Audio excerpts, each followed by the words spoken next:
আমি এই ছোলার ডালগুলোকে ভিজিয়ে রেখেছিলাম, অল্প পরিমাণে করছি। তো দেখুন এগুলো ভিজে বেশ সুন্দর নরম হয়ে গেছিলো। তারপর আমি এগুলোকে জল থেকে তুলে একদম জল ঝরিয়ে নিয়েছি। ঝরিয়ে নেওয়ার পরে তারপরে এটাকে আমি হাওয়াতে শুকিয়ে নিয়েছি, রোদে দিইনি, পাখার তলায় রেখে দিয়েছিলাম।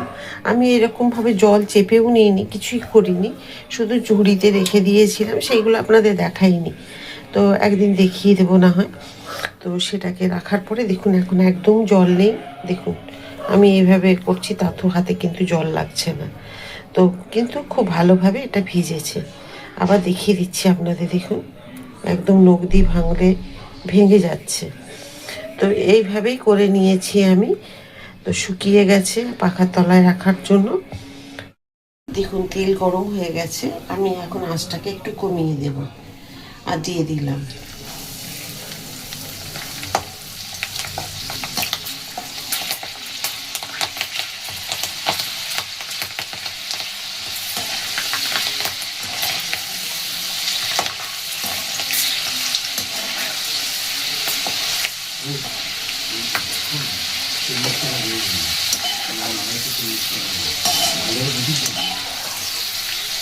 এই যে দেখুন,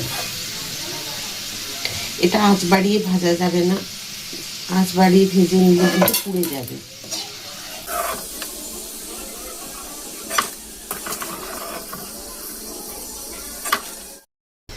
এই যে দেখুন আরো বাকি এখানে দিয়ে দেবো।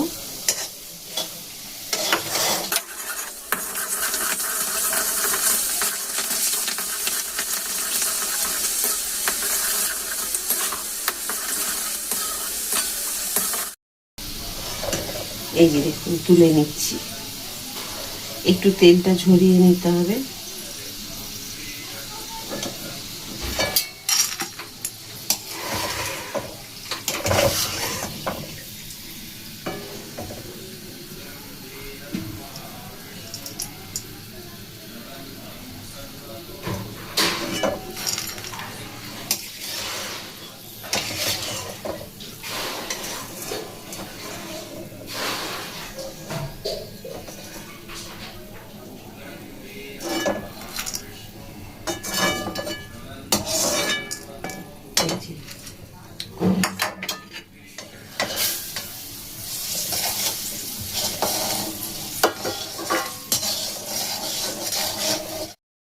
দেখুন সবগুলোকে আমি ভেজে তুলে নিয়েছি।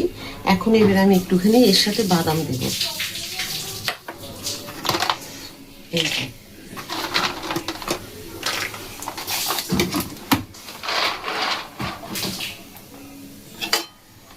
বাদামও আমি একটুখানি ভেজে নেব।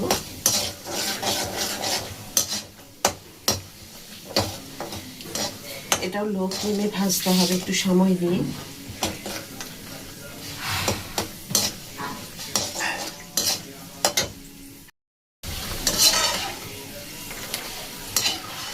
দেখুন ভাজাটা কিন্তু দেখে নিতে হবে, অনেকটা সময় লাগবে, কিন্তু একদম লো ফ্লেমে তো সেই কারণে সময়টা বেশি লাগবে। হাই ফ্লেমে দিলে এগুলো মানে ভেতরটা কাঁচা থেকে যাবে, ওই জন্য বাদাম সবসময় একটু হালকা আঁচে ভিজে নিতে হয়।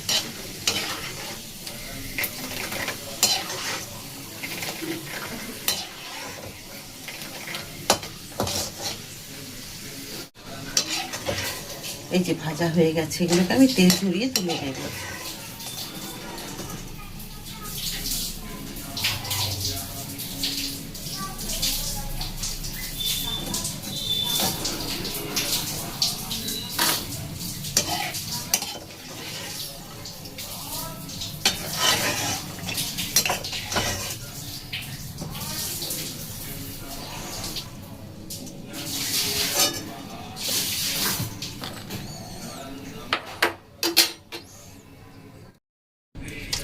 এবার কয়েকটা কারিয়া পাতা আমি দিয়ে দেবো তেল।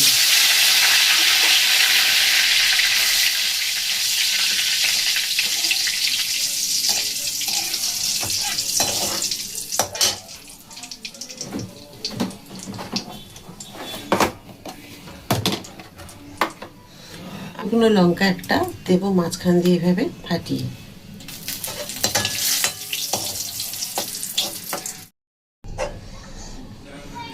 দেখুন পাতাগুলোকে এখানে আমি একটু তেল ঝরিয়ে নিয়েছি, এখানে দিয়ে দিলাম। আর এখানে লঙ্কাটাও তুলে নিলাম। গ্যাস অফ করে দিলাম, এখানে তুলে নিয়েছি। দেখুন আমি এতে কিছু মশলা দিয়ে দেব, যেমন এখানে দেব একটুখানি ম্যাগি মশলা দিলাম অল্প একটু করে, আর অল্প করে দেব একটু চাট মশলা দিলাম,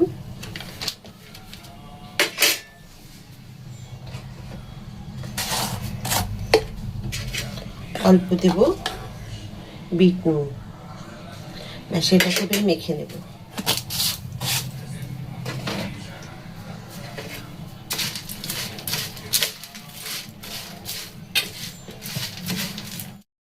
চাইলে এই লঙ্কাটাকে আপনি ভেঙে দিতে পারেন এরকম ভাবে হাত দিয়ে, খুব ভালো লাগবে। দেখুন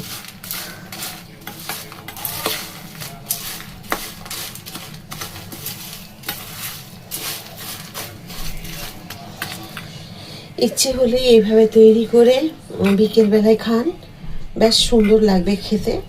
আশা করি আপনাদের সহজভাবেই আমি দেখাতে পেরেছি। আর যদি ভালো লেগে থাকে অবশ্যই একবার বাড়িতে তৈরি করে খান। আবার একটা নতুন কিছু আপনাদের কাছে নিয়ে চলে আসবো রান্না। সবাই খুব ভালো থাকুন। রাধা রাধা।